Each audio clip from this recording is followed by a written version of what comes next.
continuing to join us. I've gotten a few texts for the link, so hopefully folks will figure it out, but I'm gonna go ahead and get started, and we're recording this just so you all know, and it will be shared later with our Arlington Democrats community. So I'm Arbora Johnson with the Arlington Democrats Business Outreach Team. I'm joined by my fellow volunteers on that team, Eric Midbow and Doug Snowemboss. Keith Willis, who is our labor liaison, and then Meredith Sumter, who sort of coordinates all of us. We're not able to join, but they are with us in spirit. And we also Kevin McCaffrey is on the call. He is going to be helping us out after the election. Right now, he's focused on in-person early voting. I guess it's early voting now, making sure we get all those folks greeted. Yes, so anyway, yeah, welcome. We are very happy to have Virginia House Majority Leader Charniele Herring with us. It is so great to say the majority leader part. We all worked for that. You are an ideal spokesperson really for the Vice President Biden, Senator Harris campaign, we can say that now, and for Democrats in general, I think, on the nexus of business and labor, because you've really spent your life working with underserved communities as well as with business.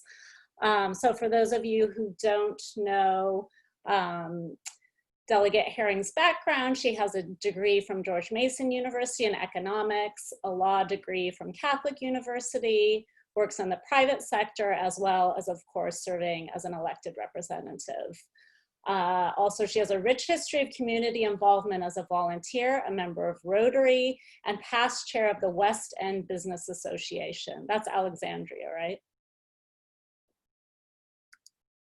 Yes. Yeah. Our neighbors in Alexandria. And very importantly, I guess early in her time in the House of Delegates, she successfully fought for the passage of her bill to give small businesses a competitive advantage in the state's procurement process. So we are so happy to have you here to talk about, as we were chatting about beforehand, Vice President Biden's plan to build back better, a more inclusive economy, but also your thoughts as really a leader in Virginia.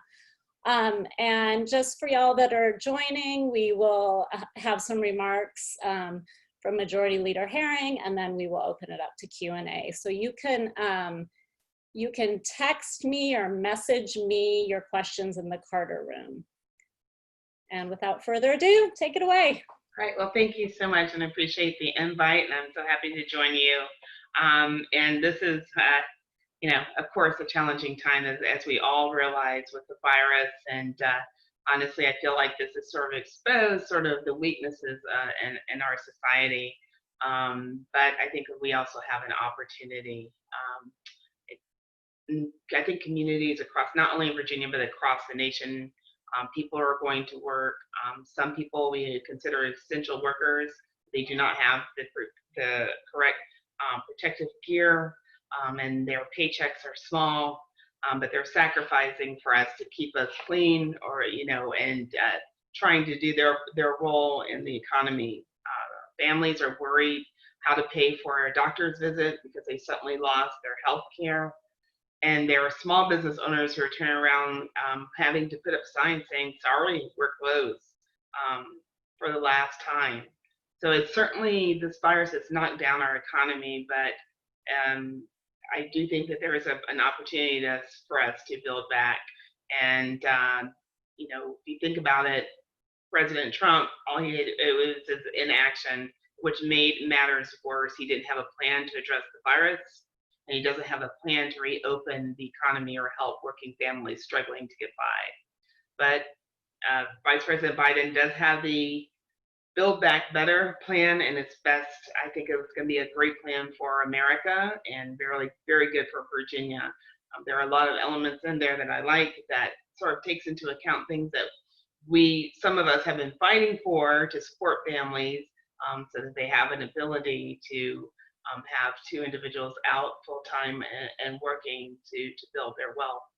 And so that's I'm looking forward to the questions and discussion, because I think also as a result of this virus, I think businesses are going to operate a little differently. That's just my belief personally.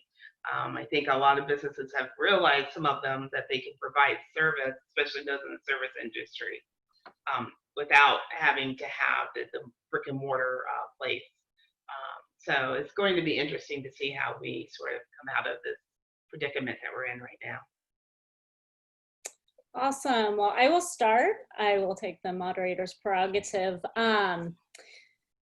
Could you share your thoughts on how you think the Biden administration, and then also from your side in Virginia, how do we balance the needs of labor and business? And you got to this a little bit. And when we think about workers, especially women and minorities and immigrants who have been so hard hit by this pandemic.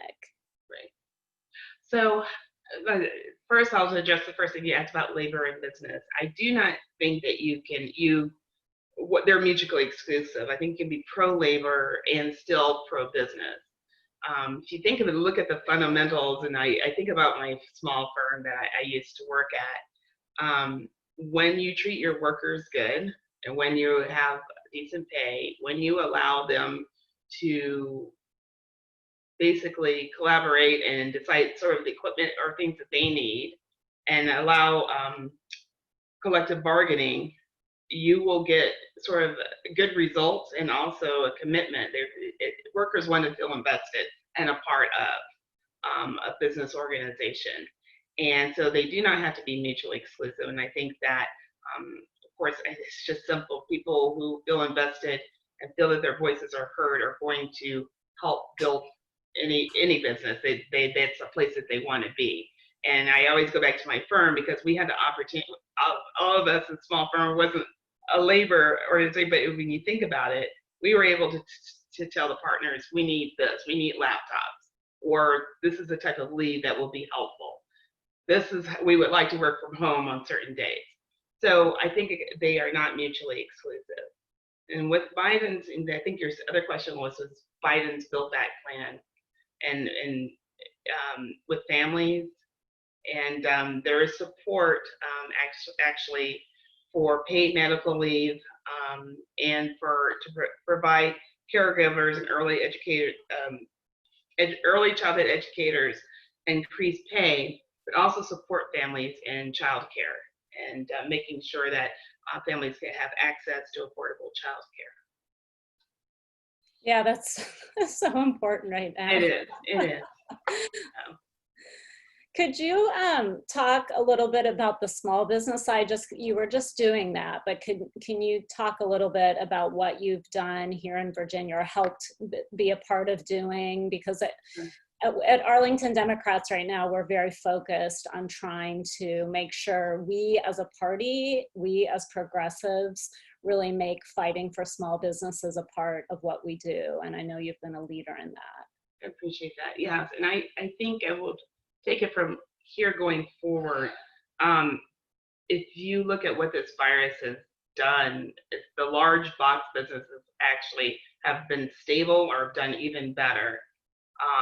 People are ordering their groceries. So, Walmart's okay. Giant, they're looking good. Harris Teeter, because they've had the capacity to provide service in a different manner. Small businesses have taken a hit. And so I think going forward, we certainly have to look at, in 2021, what investments can we make in those small businesses to help bring them back. These individuals who own them are entrepreneurs, and certainly they had the capacity to build and open the business.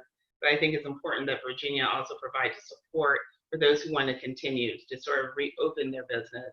And so I think we do have to certainly look at how can we help them build that capacity. And I think we may have to look at our programs that exist now and consider different funding mechanisms. One thing that's been kept alive is Go Virginia, which is regional investment in businesses. And the question is there there any way that we could, for me, that's one thing I'd like to look at is how can we utilize any funds there to help bolster and help support small businesses if they're trying to come back. Okay, yeah, for sure. I wanted to actually ask Betsy Lyon is on the call, and she has a question near and dear to my heart, and you touched on this a little bit. So go ahead, Betsy. So my question relates to childcare. I know my neighbors complain about childcare centers closing all over the place. And I will say that most of my neighbors can afford other options, but we have a lot of people in the community whose resources are limited, and their continued employment hinges on childcare. So what might be done to help that situation? I do know that Biden's plan does have looking at, helping with provision of childcare. But I think again, and I'm just going to be Virginia specific, that we can also do something, I think, on the state level with childcare. It's just like supporting businesses who want to come back. And especially because of the COVID crisis, as you mentioned, Betsy, I mean, this may be a situation where childcare is going to need to be given, more childcare is going to be needed to be given because people are working within the home, but there also needs to be care for children. Some parents are deciding not to send children also back to school. So that's the other issue is supervision of children and their education. So again, and if you think about it, there may be entrepreneur opportunities there as well. But I think certainly it's going to take investment from the federal government as well as the state level. And under Trump, we know that partnership is not going to happen, but under Biden, I believe it will happen. Thank you. Thank you. And then Doug, did you want to ask a question also? Sure, thank you very much. Leader Herring, a big part of our economy all over the whole country and here in Arlington too as well is small businesses. And small businesses have been really hit hard because people are reluctant to walk into small establishments because of the virus here. We've had in Arlington, there's been a couple of grant programs, one run by the county, another that's being run now currently through the governor's office, through the state. What would the Biden campaign do to help small business across the country and here in Arlington?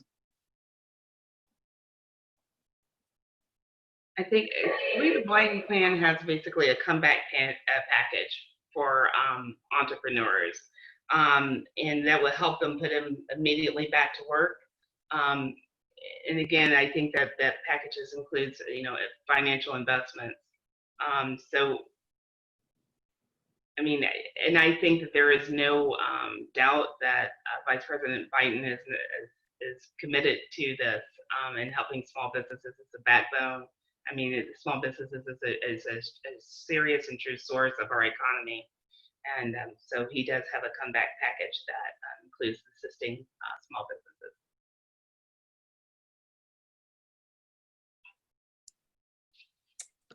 Thank you.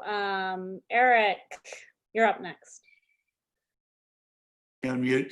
Yes, hi, Leader Herring. I wanted to ask a question more on a federal-state cooperation issue. I worked as a contractor to the federal government, and there are set-asides for small business with many different categories to enable to, as an effort to help different parts of the community flourish. And the question I have is, do you see, is your legislation that you're doing very similar to like the federal government's legislation where you give preferences for certain categories, women-owned, disadvantaged, hub zone, that kind of ability to get a set-aside or a preference or higher ratings in the evaluation? I was curious to see how the federal-state set-asides relate to each other and where we could be doing, what we could be doing to move forward with them. Right, so I will say that there have been attempts in the past to have set-asides by members of our caucus, my caucus, and they had been defeated. So certainly not this coming special session, but next session, looking at that. This session, we're dealing with the budget, and we have a significant shortfall, unfortunately.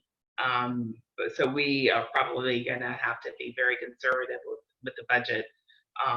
But when we're talking about, again, next session, I think that's certainly a thing to look at, is how can we sort of help businesses grow, and also from diverse communities. So absolutely. And I do know that that's something that our members have been interested in.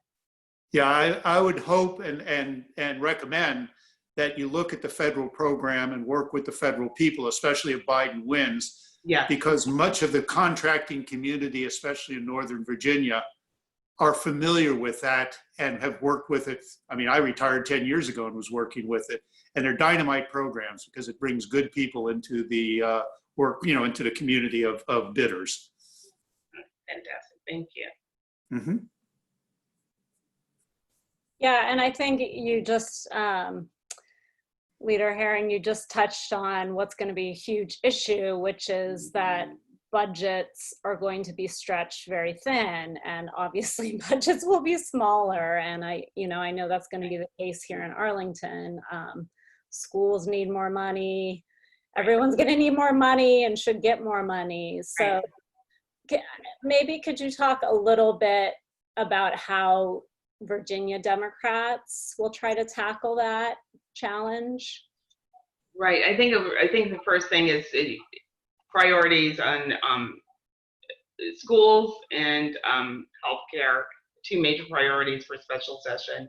And I will say schools is broadband access. As I said, there are a lot of students who are going to be having to take their classes within their homes. And so it's making sure that there is reliable access, making sure that there's supportive funding for equipment for the children, computers. Most children do have are issued already by schools, but we have to make sure that there's access. And in fact, telecommunication companies are actually at least providing service for children to have for their laptops, to make sure that there's internet access within the home for their studies. And so that's something that's a priority for us, to make sure that no child is cut off. And I think the digital divide, I've heard stories about children not being able to get on their laptop, get access to the internet, or families only had one computer and there are 2 or 3 students within the home.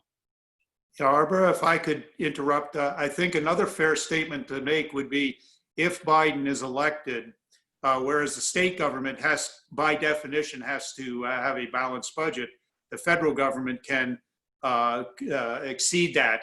And if he's elected, he would be one who would be trying to vector money to the state and local governments in order for them to be able to survive through this upcoming economic downturn. And I think that's a compelling reason why we should be thinking in terms of voting for a Biden administration and a Democratic House and Senate, is in order to pass some of these bills that will actually help the state and local government with their finances. Absolutely. And that's a good thing, having a federal partner, someone who can partner, and Exactly. I hate to say this, you wonder if they were a partner at the beginning with this virus and making sure that physicians had PPEs and, my goodness. And we all remember those early days of March, where we were wondering, where is our federal government, and silent, and we were left on our own. And luckily, our governor, along with others, they just, started forming contacts and working together, states working together to try to get the best that they can for us. So. Yeah, I know Arlington Public Schools. No, a child appeared. Yeah. Oh, yeah. This is my son. He probably has a question, but yeah, no, I know Arlington Public Schools was able to do a partnership to provide high-speed internet, but Beautiful.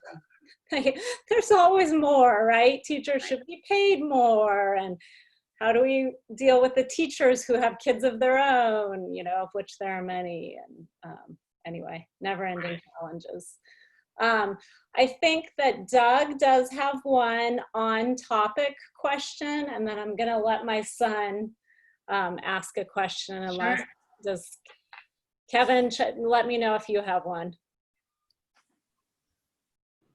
Well, I've got lots of questions, and I'd love to chat about a lot of them. So I'll just lead into one this way, Leader Herring. So on Saturday, President Trump signed 4 documents. Some people called them executive orders. Actually, only one was an executive order. The other 3 were just memoranda. Love to talk about any of those with you, but we'll just focus on one, which is the one having to do with evictions. There had been an eviction moratorium in place for renters who were in properties that were supported by federal loans. That moratorium expired. Some people say there's going to be an eviction crisis coming up. The document that Trump signed really it just said that HUD, I think, should consider what should be done. It didn't really direct any action, so it was just totally a nothing. Do you think that there's going to be an eviction crisis coming up this fall? And if so, what should be done? So I think, yes, there will be eviction crisis coming this fall. I think in Virginia, though, I mean, again, because we have no leadership in the on the federal side right now, I think that, for Virginia, we can provide hopefully some relief, and also we may have to have a moratorium. This is something, and this issue is near and dear to me, because let's face it, I mean, without a roof over our head, it's hard to find a job. It's hard to keep healthy, and especially with children, there's no way they can learn. So again, it's a question of resources. I know that there are some landlords who are our state is encouraging basically for landlords to work out a payment plan, because given the state of the economy, the question is, are you likely going to find another tenant? Getting people I know that I've heard that some landlords are actually working out sort of payment arrangements to allow the tenant to stay in, but they are, unemployed and are looking, and that way we can stem the tide of convictions. Also, we have the issue of the courts who are behind on their dockets because of the COVID crisis. And so even if a landlord goes through this process of trying to evict a family, I'm not sure, how long it would take to come to fruition. So I think encouraging landlords to work with the tenant is one. And number 2 is, yes, also providing assistance because to those landlords or to those families so that they can provide some continued housing.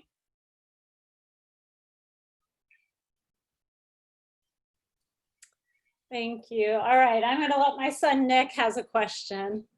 I think he'll ask it for Vice President Biden, but also I think you might have some interesting insight and inspiration for him on this. Okay. So I'm a kid that struggles with a lot of anxiety, but I have a community and a family where I have a lot of access to good help, but not everybody is so fortunate. So how do you think Vice President Biden will make sure that every kid in the country, no matter the gender, religion, race, or sexuality, can get whatever help they need, especially in these hard times? Thank you for that. Thank you for that. I would expect that I almost call him our president, soon to be president, would make sure and protect the healthcare that we have now with the Obama Health Care Act, which was, I remember, and I can't believe how long ago it was now.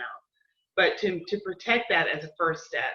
But then the second step is also restrictions that are provided on caring for children with certain conditions. And I know that parents, I have constituents that said they're still having problem for care. So I think that Vice President Biden will make all efforts necessary to make sure that coverage is given and there is a continuum of care, because that's the other issue, is making sure that it's not just only a diagnosis, but also treatment, and that it's covered. And there are many instances where things are diagnosed, that's covered, but what happens there, with treatment or with maintenance of a condition, and it's not covered. Thank you. Thank you. Thanks for the question. Yeah. Listening. So I think we'll go ahead and wrap up. We had promised we would be out of the room promptly, and I know folks have to go on, but a lot of people have been asking us how to get involved and help with the Biden campaign. So I would love to just get your thoughts on that in closing, and we will share it through this recording. But Thank you. And we'll send you like the detail, the email address of the campaign coordinator. Make sure that you have it so you can share it with everyone. But, you know, of course, y'all are at the right place with your local party. It's the best connection to the Biden campaign. And I think, you know, at this time, it's certainly, we're going back to the basics of the phone calls to neighbors and spreading the message and the word, whether it be social media or, like I said, phone calls. And making sure that people know about Virginia. I was honored to sponsor, and I've been fighting it for years, no excuse absentee voting. And wow, you know, now, yeah, we certainly need it. And you know, making sure that people understand that they do not need an excuse. They can just get the ballot and send it in. And we are also, you know, hopefully we'll have, that's an important thing, is making sure that our elections are successful, and we need everyone out there voting. So just keep spreading the word about that and the importance of this election, of course. awesome. Well, thank you so much. Thank you. And thank you everyone for joining, and blue victory on November 3rd. We look forward to celebrating. Thank you very much, together. Leader Herring. Thank you so much for having me. I appreciate being with you all. Thank you. Night. Good night. Thank you. Have a good night. Bye. Bye.